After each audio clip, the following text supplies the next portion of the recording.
مسجد قباء کے مغربی دروازے کے سامنے ایک باغ تھا۔ اسی باغ میں وہ مشہور کنواں تھا جس کا ذکر احادیث میں بئر ریس کے نام سے آیا ہے۔ صحیح بخاری میں اس کے بارے میں یہ روایت آئی ہے۔ اس روایت کا خلاصہ یہ ہے کہ حضرت ابو سعید خدری رضی اللہ تعالیٰ عنہ فرماتے ہیں کہ میں نے ایک دن یہ طے کیا کہ سارے دن آپ صلی اللہ علیہ وآلہ وسلم کے ساتھ رہوں گا۔ میں مسجد نبوی پہنچا تو آپ کو نہیں پایا۔ لوگوں نے ایک خاص سمت کی طرف اشارہ کر کے مجھے بتایا کہ آپ اس طرف تشریف لے گئے ہیں۔ میں آپ کو اس سمت میں تلاش کرتے ہوئے چلا تو آپ کو دیکھا کہ آپ بئر ریس میں تشریف لے گئے۔ پھر آپ نے قضائے حاجت کے بعد وضو فرمایا اور اپنی مبارک پنڈلیاں کھولیں اور اس کنویں کے بیچ میں پاؤں لٹکا کر تشریف فرما ہو گئے۔ حضرت ابو موسیٰ اشعری رضی اللہ تعالیٰ عنہ فرماتے ہیں کہ میں باغ کے دروازے پر پہنچا اور کہا کہ آج میں آپ صلی اللہ علیہ وآلہ وسلم کی دربانی کا فریضہ انجام دوں گا۔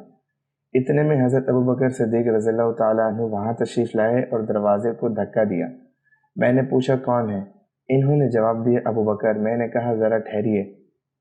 پھر میں آپ صلی اللہ علیہ وآلہ وسلم کے پاس گیا اور عرض کیا کہ ابوبکر آئے ہیں، آپ سے اندر آنے کی اجازت مانگ رہے ہیں۔ تو آپ نے فرمایا کہ انہیں بلا لو اور انہیں جنت کی خوشخبری دے دو۔ چنانچہ وہ تشریف لائے اور آپ صلی اللہ علیہ وآلہ وسلم کے دائیں طرف کنویں میں پاؤں لٹکا کر بیٹھ گئے۔ حضرت ابو موسیٰ رضی اللہ تعالیٰ عنہ فرماتے ہیں کہ میں واپس آ کر دروازے پر بیٹھ گیا۔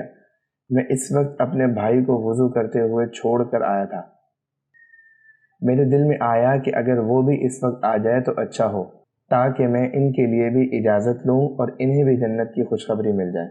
لیکن اس مرتبہ دروازے پر حرکت ہوئی تو حضرت عمر رضی اللہ تعالیٰ عنہ آئے۔ میں نے ان کے لیے اجازت مانگی تو ان کو بھی آپ نے اجازت دی اور ساتھ ہی جنت کی خوشخبری بھی عطا فرمائی۔ وہ آ کر آپ صلی اللہ علیہ وآلہ وسلم کے بائیں جانب کنویں میں پاؤں لٹکا کر بیٹھ گئے۔ پھر حضرت عثمان رضی اللہ تعالیٰ عنہ تشریف لائے۔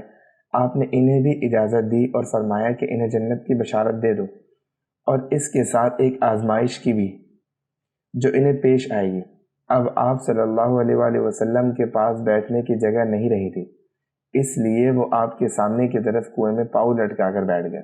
حضرت سعید بن المسیب رحمۃ اللہ علیہ جو یہ حدیث حضرت ابو موسیٰ رضی اللہ تعالیٰ عنہ سے روایت کر رہے ہیں، یہ واقعہ بیان کر کے فرماتے ہیں کہ مجھے اس میں یہ اشارہ محسوس ہوا کہ وفات کے بعد حضرت ابوبکر اور حضرت عمر رضی اللہ تعالیٰ عنہ کی قبریں تو آپ کے ساتھ بنی اور حضرت عثمان رضی اللہ تعالیٰ عنہ کی قبر ان حضرات کے ساتھ نہیں بلکہ ان کے سامنے بقیع میں بنی۔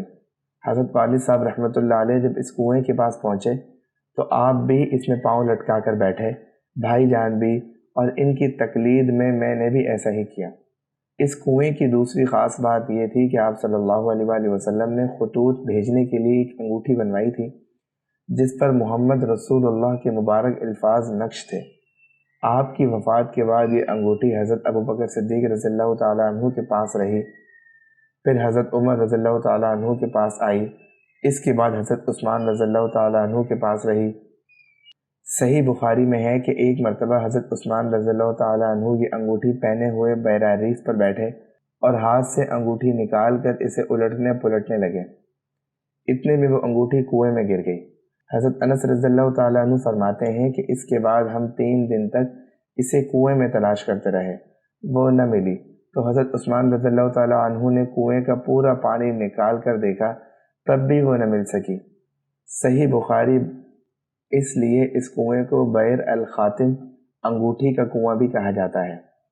اس کنویں پر حضرت والد صاحب رحمۃ اللہ علیہ کے ساتھ 8 سال کی عمر میں پہلی بار حاضری ہوئی تھی، 1923 عیسوی میں اور غالباً 1924 عیسوی میں بھی۔ اس کے بعد جب حاضری ہوئی تو حکومت نے اس باغ اور کنویں کو ختم کر کے سڑک میں شامل کر دیا۔ مدینہ منورہ کے قیام کے دوران جنت البقیع بھی کئی بار حاضری ہوئی۔ وہ اس وقت زائرین کے لیے کھلا ہوتا تھا، اور یہ بھی یاد ہے کہ میرا ایک بچپن کا دانت وہاں ٹوٹا تھا تو میری دادی صاحبہ رحمۃ اللہ تعالی نے فرمایا تھا کہ یہ دانت جنت البقیع میں دفن کر دو تاکہ کم از کم تمہارے جسم کا ایک حصہ جنت البقیع میں دفن ہو جائے۔ چنانچہ میں نے بڑے شوق سے جنت البقیع کی ایک جگہ زمین کھود کر دانت وہاں دفن کر دیا۔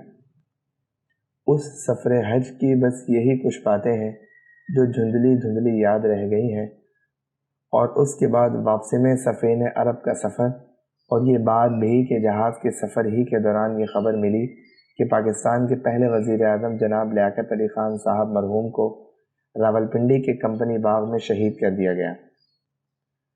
16 اکتوبر 1951 کی تاریخ تھی، اور اس خبر کے ملتے ہی پورے جہاز میں صدمے کی ایک لہر دوڑ گئی۔